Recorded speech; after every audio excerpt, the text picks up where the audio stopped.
A dark beginning. The movie opens in 1946 in Tarascon, France. A young altar boy named Jacques watches in terror as Father Noire is attacked inside a church by an unseen evil force. He's levitated, burned alive, and killed gruesomely. As the fire dies, the camera pans to a familiar face.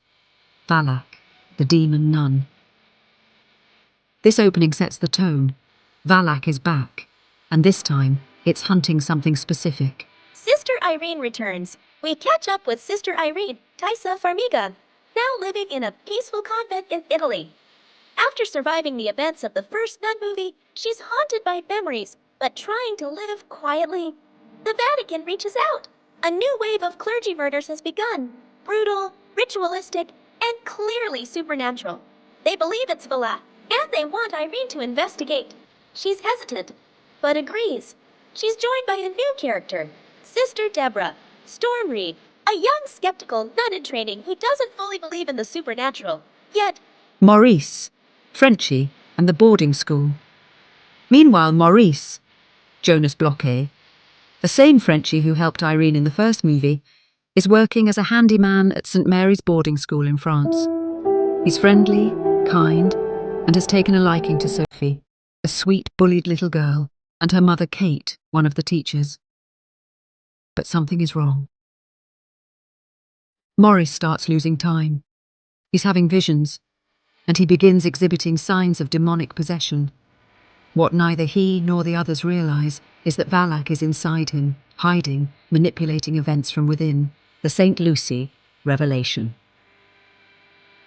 As Irene and Deborah investigate, they discover a crucial truth. All the recent victims were connected to a long line of people, descendants of St. Lucy, a Christian martyr known for her miraculous resistance to fire, and her eyes being gouged out. Valak is hunting these descendants because St. Lucy's eyes were believed to hold sacred power. The demon wants them to transform from a fallen angel into something even stronger. And one of the last living descendants, Maurice. Horror at the school. At the boarding school, Valak's influence grows stronger. Mirrors shatter, shadows move, girls get visions, and Maurice becomes more violent and unpredictable. The demon unleashes a terrifying goat demon creature, symbolic of ancient pagan evil. Irene and Deborah arrive just in time. With help from Sophie and Kate, they trace a hidden passage beneath the school chapel, where they discover the ancient relic of St. Lucy's eyes, but Valak finds it too. final confrontation. In the underground catacombs, Valak reveals its full power. It lifts Irene into the air, sets her ablaze, and nearly kills her. But just like St. Lucy, Irene doesn't burn. She's also a descendant. Sister Deborah, finally fully believing, begins to pray with her.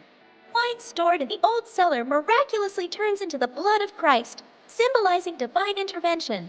Irene uses the blood to drench Valak, who screams, burns, and is banished once again.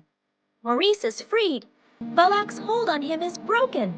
For now, all seems well, but as Maurice reunites with Kate and Sophie, Irene watches from a distance, uncertain. She fears Valak may not be completely gone. In the mid-credit scene, Ed and Lorraine Warren, from the Conjuring series, are seen receiving a phone call from Father Gordon, asking for help.